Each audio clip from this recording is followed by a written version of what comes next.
Kasi yung anatomy nila mas maikli ang kanilang pharyngeal area kesa sa mga matatanda na. So, syempre, dahil malapit yung kanilang pharynx at larynx dito sa kanilang lungs, mas madali makapasok tuloy ang mga mikrobyo or anumang irritant sa baga nila. Kaya yung mga magulang na naninigarilyo sa harapan pa naman ng anak nila, mas prone na magkasakit ang mga batang ito. Eh, mga bata pa naman, kapag pinagpapawisan, ang hilig tumatapat niyan sa electric fan eh. Hindi nila naisip na baka magkasakit sila, so nagpapatuyo sila ng pawis sa electric fan. And it is very common na magkaroon sila ng streptococcal sore throat. Totoo pala yun? Akala Bakit? ko parang sabi-sabi lang ni Lola yun eh, na huwag kang tatapat sa electric fan, yung likod mo, huwag mong ilalagay sa sa hangin. At Oo magkakaano ka, pulmonya ka. Oo nga. At tapos oo. lalagyan pa tayo ni Lola ng ng bimpo dun sa likod. Good Oo. morning towel. Oo. Tapos tatanggalin natin kasi naiirita tayo. Yung pala totoo yun. Oo, yung mga kasabihan pala nung araw, may wisdom doon, may truth, no, behind it. Kaya tingnan mo naman sila Lola, nakarating sila ng edad ng mga 97, 98, nang hindi man lang nako-confine sa ospital, hindi ba? Totoo. Kasi there's some truth in what they say. Dapat ingatan natin ang mga anak po natin na kapag halimbawa pagod na pagod, naglaro sa labas, o galing sa eskwela, pagod na pagod, kitang-kita nyo, pinagbuhat ng teacher ng mga 20 kilo ng bag niya. Yung dala-dala lahat ng libro. Ewan ko ba yung mga teacher, pinadadala lahat ng libro, no? Tapos diretso sa refrigerator, iinom ng malamig na tubig. Ang nangyayari doon, nagiging culture yung lalamunan niya, particularly yung tonsils area. Talaga? Ng isang uri ng bacteria, ng itsura parang akala mo fishball. Oh. Ang itsura nila parang fishball. Parang fishball na nakatusok sa stick. Ganun ang itsura ng streptococcus nakapila sila. At yung streptococcus, malakas maggawa ng nanayan. Nagnanana yung lalamunan ng mga batang ito. At itong nana na to, pwedeng malunok ito at bumaba hanggang doon sa kanyang baga din. So nagkakaroon po sila rin ng respiratory tract infection or lower respiratory tract infection. Dapat ingatan ng mga bata ngayon. Okay. Alice ng Caloocan, sandali lang sasagutin natin yung problema tungkol sa kidney. Ang ating pong mga kaibigan, inanyahan po nating tumawag ngayon sa 0906 o tumag-text 0906 549-7882 at 0908-136 6060. Kung ang katanungan niyo po ito po sa respiratory infection ng mga bata. At saka, kahit na ano pa po, lalo na kung matutulungan po ito ng I-Am-Fit Dash. Of course. Ang I-Am-Fit Dash po kasi ay chlorella. That's right. So, hindi lang ito pampatangkad. Makakatulong ba ito sa mga batang may mga respiratory infection? Oo. Sa mga bata kasi na nagsisimula ng pumasok sa eskwela, maaaring nakalakihan na po nila yung mga pinaiinom ninyo dati na mga syrup ng mga bitamina sa kanila. Ang syrup na yun kasi, bagamat may nilalaman ding sustansya, also contains sugar. At syempre, yung carrier po niya na likido, pampadagdag lamang doon sa binibili ninyo. Mas magiging masaya yung bacteria. Wow! May sugar! May sugar. Oo. Samantalang, yung pag-inom po ng tableta na maliit lamang, like chlorella, contains all the necessary ingredients na kailangan ng anak ninyo to prepare him para pag pumasok po siya sa eskwela, ay hindi siya basta mahahawa ng sakit ng kanyang mga kaklase. Oo, at saka purong-puro po ito na chlorella. Totoong green algae, ang nandiyan po, walang idinadagdag po dyan na yung iba sinasabi nila mayroon daw arena. Pero ito pong, yung mga additives. Pero ito pong chlorella ng I-Am-Fit Dash po ay talagang purong-puro na green algae. That's right. Besides, ang source po nito ay gulay. Kasi algae po is gulay, no? Alam naman natin, tanggapin na po natin ang katotohanan na kung pagtabihin po natin ang hotdog laban sa saluyot, laging pipiliin ng bata yung hotdog versus yung saluyot. So, nami-miss out nung bata yung pagkain ng gulay. And eventually, mapuna-po nyo, hindi na siya talaga kumakain ng gulay. So, maganda po na meron kayong pan-substitute dun sa nami-miss out niya sa gulay. And that comes from chlorella. Available yan doon sa mga numerong ibinigay ni Miss Maru kanina. And you can give 1 or 2 tablets sa inyong anak. And it's very simple. Oo. Ang maganda pa po rito sa chlorella ng I-Am-Fit Dash ay kung kunyari kukumpara mo sa pagkain, lalo na kung hindi nakakakain na mabuti yung iyong anak, parang napapalitan niya halos itong mga pagkain na namimiss niya, like ang mga bata, hirap pa inumin ng milk. That's ang right. hirap pa kainin ng broccoli. Of course. Ang hirap pa kainin ng fruits and vegetables. That's right. Lalo na yung spinach. Ay, nako. Yeah. Alam mo ba yung konting piraso ng chlorella, like 5 tablets of chlorella, is equivalent already to 1 cup of vegetables na dapat ikakainin ng bata. Pati yung carrots. Alam nyo po, yung bawat 100 grams po ng chlorella dyan sa I Am Fit Dash ay halos katumbas nito mga binanggit nating pagkain na tinatanggihan ng inyong mga anak. That's right. So kung hindi po nila makain yan, kapag mayroon po silang chlorella ng I Am Fit Dash, ay talaga po makakatulong yan para sa kanilang kalusugan, maiwasan na magkasakit lalo na ngayong magpapasukan na. Hindi lamang yun. Siyempre, ang gusto po ninyo yung lumaki to their optimum best yung anak ninyo. Ayaw po natin na sila maging punggok o maging lampayatot. Pangit po kasi tingnan yung anak nyo parang papayat-payat tapos may mga kulani pa sa leeg. Bukod doon sa nire-reseta ng mga doktor sa inyo na antibiotiko para lumakas yung baga nila, no?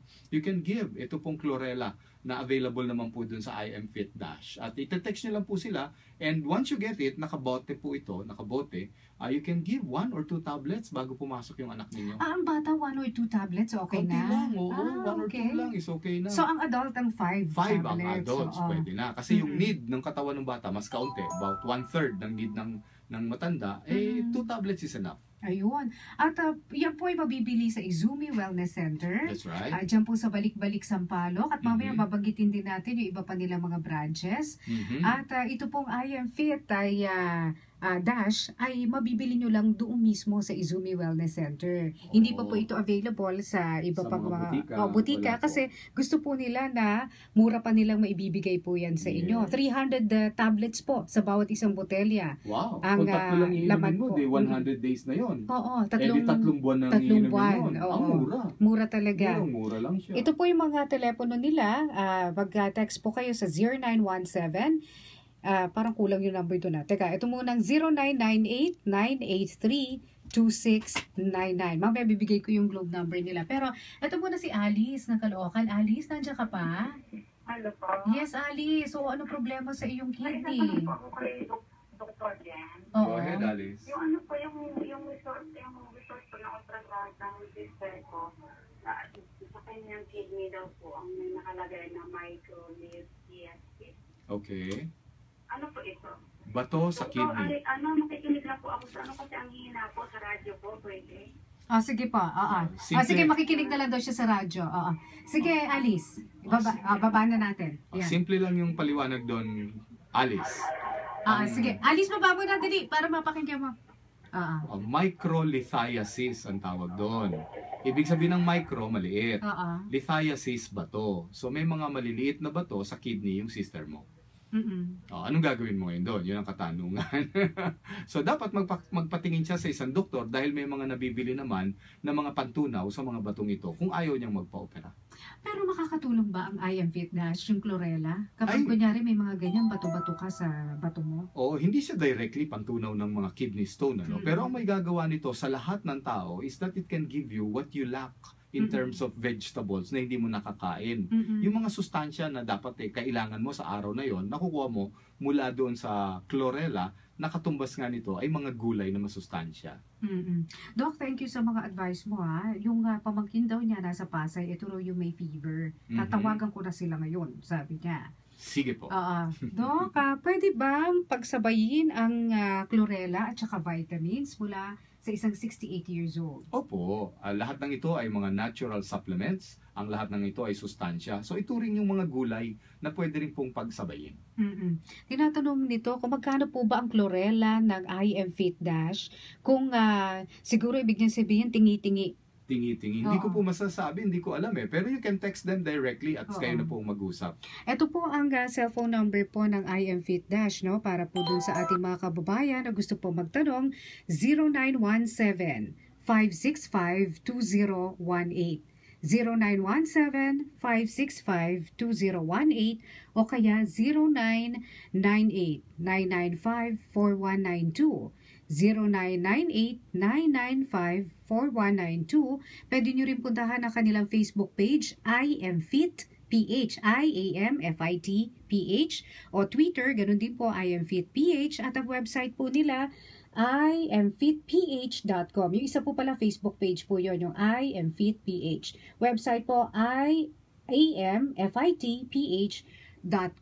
Ayan. Tapos ito pa, Doc, may mga ilang katanungan pa rito mula Let's sa answer ating that mga quickly. Oo. Sige. Ano po ang spelling ng I Am Fit Dash at Chlorella, si Mrs. Canlas ng Caloocan? Yun na lang, Chlorella ang alamin nyo. CHLORELLA. Yung I Am Fit Dash, pangalan po ng brand nila yon, ano? I, may letter I, tapos M, A-M, Fit, F-I-T, D-A-S-H. Oo. Ito naman si Cirilla, okay lang daw ba uminom siya niyan kapag katapos niya kumain sa gabi? Pagkatapos ko magpa-ventosa o masahe, sabi ni Cirilla ng Binondo. I have a feeling na kilala ko na tong si Cirilla eh. Ito siguro yung medyo balingkinita ng katawan na ang trabaho nila dito sa may Binondo. Sila yung nagtatahi ng mga t-shirts or jackets eh. Talaga? Nakapunta na ba sa'yo? O parang. So ikaw Cirilla ang mas nangangailangan nga nito dahil alam mo naman yung mga sinisinghot mo ng mga fiber dyan, eh medyo nakakapasok yun sa baga mo. Nagkukos siya ng mga allergy sa iyong lalamunan. At besides, mag-iingat ka, baka masunog ang ating mga paligid, ha? Kasi ano sila eh, patahian eh. Kailangan sa may bintana ka para tatalon ka kaagad.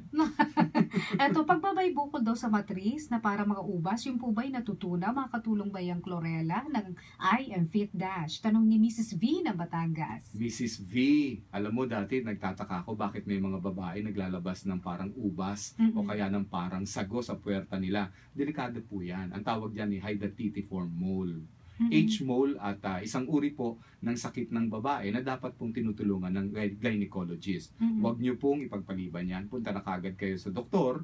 But in the meantime, you can take ito pong Chlorella na to just to strengthen yourself. Oo. At ang maganda po, meron pong free therapy dyan sa Izumi Wellness Center sa Balik-Balik, Sampaloc. So pagkabili nyo ng I Am Fit Dash nyo, Chlorella, pwede na po kayo magpa-free therapy sa Izumi Wellness Center sa Balik-Balik, Sampaloc.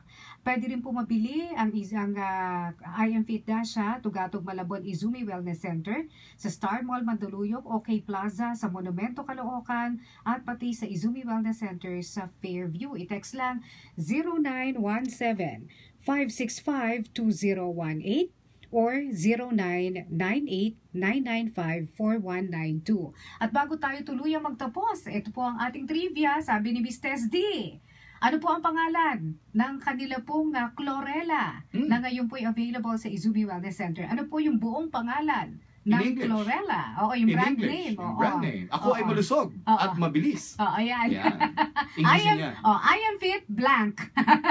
Yun na lang, fill in the blanks na lang. Ano po ang pangalan ng kanilang Chlorella? Pero dapat i-text nyo po yung inyong complete name at saka complete address dahil ipapadala po yan sa inyong mga tahanan. Ito po ang cellphone number. Mag-text na.